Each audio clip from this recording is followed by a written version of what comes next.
Hi, this is Melissa, the Insurance Exam Queen, and we're going to talk about CGL, Commercial General Liability. And there are two ways that the policy can be set up. It can either be set up as an occurrence form or a claims made form.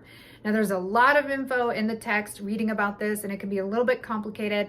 You don't have to understand this too deeply to be able to pass the exam. The main thing here is with an occurrence form, we're asking, when did the claim occur?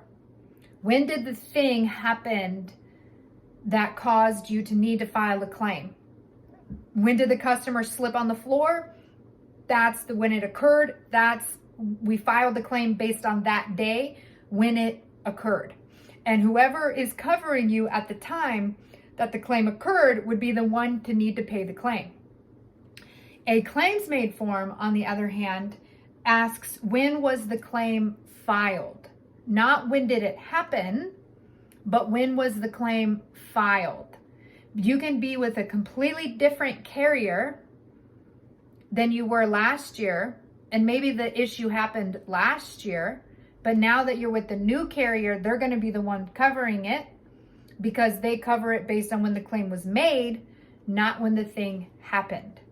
However, with claims made forms, they do have it's not that they mostly focus on when the claim was made. However, if the day that caused the claim to come up, so when we think about like claims made forms, think more like a doctor who, if he performs surgery today and he does something wrong, but we don't know about it until years later when something pops up, like maybe, he's sewed up after surgery, everything seemed fine, and then years later the patient comes back complaining of something and they realize the doctor left gauze inside their body.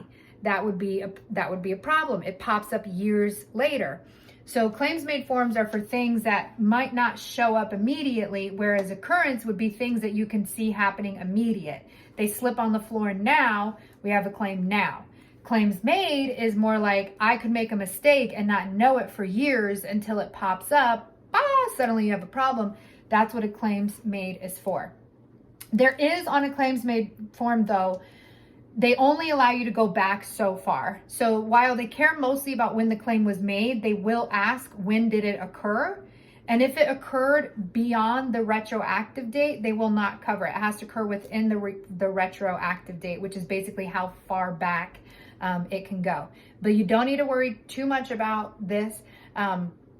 Again, commercial is so big, so complex that it's very daunting to have to study to know everything. And really, they can only ask surface level questions anyway, so you don't need to get bogged down with understanding every explicit thing. A basic understanding is fine. I also dropped down some explanations in the description below, some more real life examples. So definitely read that and check that out for some understandings for the exam. And don't hesitate to reach out, drop a comment below if you have any questions. You can also email me your exam score sheet at Insurance Exam Queen. If you've already failed the exam and you need an analysis of what it is that you need to know and study, I'll be happy to provide that for you. You can also find free resources on my Facebook page, Insurance Exam Queen. And I'm sending you all the love and the vibe that you pass your exam. Have a fabulous day.